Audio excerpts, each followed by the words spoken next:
Yo guys, what is up? Sleepy from GamersIntervention, and today I'm bringing you some Halo 4 leaked information. It is crazy, this amount of leaked information I got, and being Halo, one of my favorite games of all time, I thought I should bring you the leaked information since Sinist is doing Black Ops 2, and I got some juicy things I gotta tell him about it, about Black Ops 2 possibly being pulled from the shelves.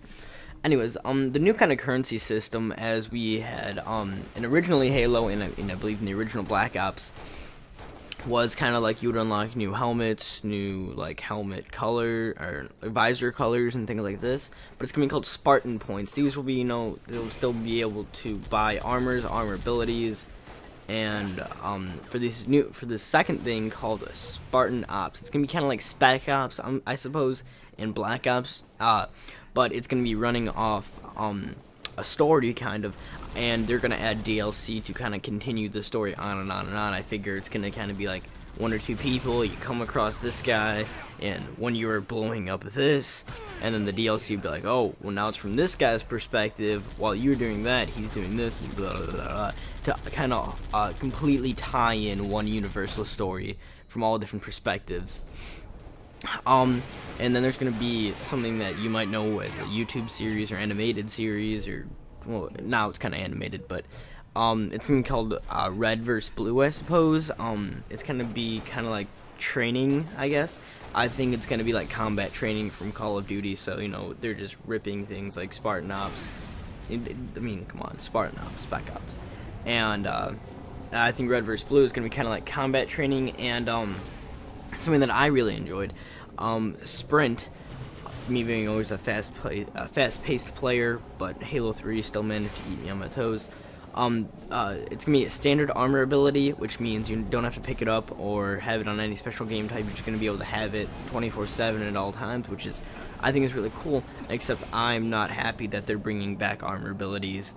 And when I say that, let's go into my next one. It's gonna be called Forerunner Vision. It's gonna be like X-ray vision. You can be able to see through walls, I guess, see enemies, see objectives. But I do hope it has some kind of weaknesses, as I think that might be overpowered. Some of the ones you may know, I guess the hologram, jetpack, and active camo will return in Halo 4, but I mean, it doesn't elaborate really on anything else. Elites not returning to multiplayer.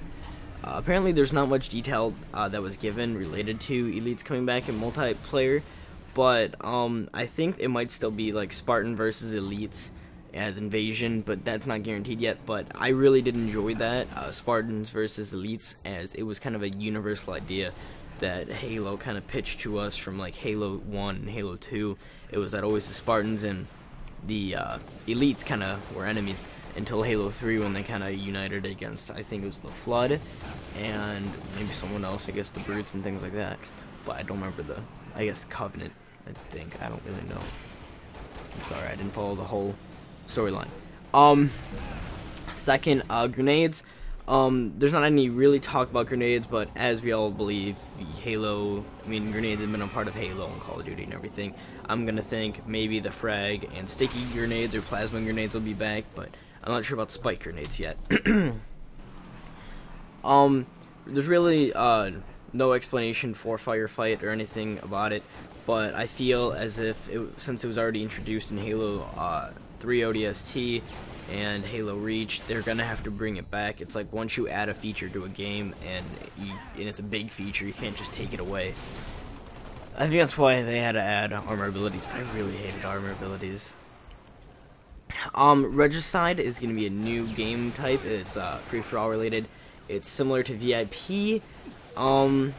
Sets as stated by the article, sets the lead score as the king. Every opponent that the king kills raises his bounty. Other players have to kill the king to claim the reward.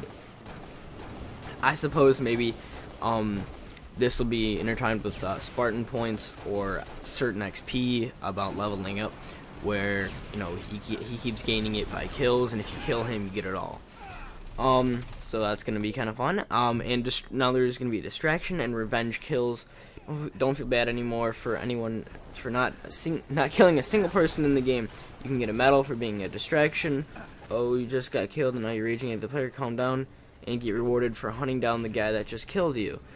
I guess these are kind of like novelty medals or badges, kind of like participation, like, oh, good job, sport. The old Jimmy can kick your ass in baseball, but keeping the bench all nice and warm. No more weapon camping. Once the skills that separated veteran players from inexperienced players was the ability to time weapon power weapon spawns. I know I used to be able to do this in Halo 3 with rocket launchers and snipers and whatnot, especially in the MLG game type, so that was very useful. And I could even do this with camos and what was it, overshield. Now they're gonna make this nearly impossible. Weapons drop down in drop pods at random locations around the map.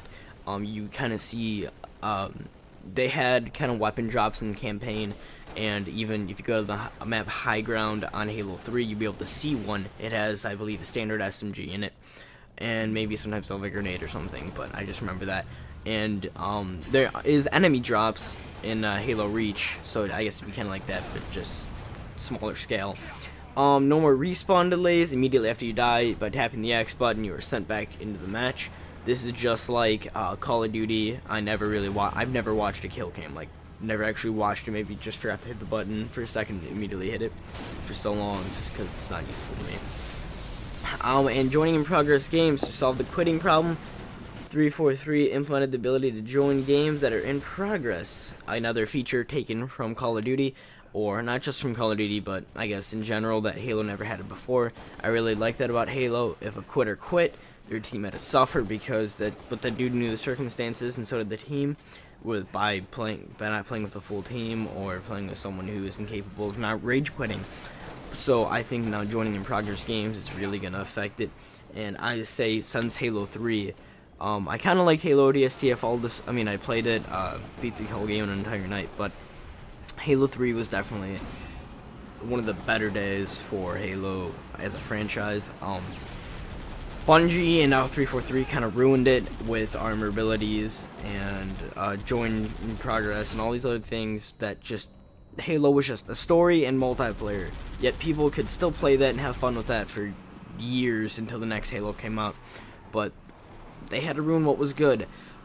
So that's all the information I got so far, guys. Thank you guys for watching all this Halo 4 leaked information.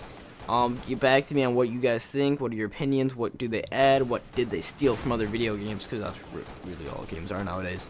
And tell me what you want added. So let me know in the comment section below or PMs. Thank you guys for watching. Yeah, so Minecraft just released today for the Xbox, which is super exciting because I used to be a hardcore PC gamer, and then I started playing Xbox really with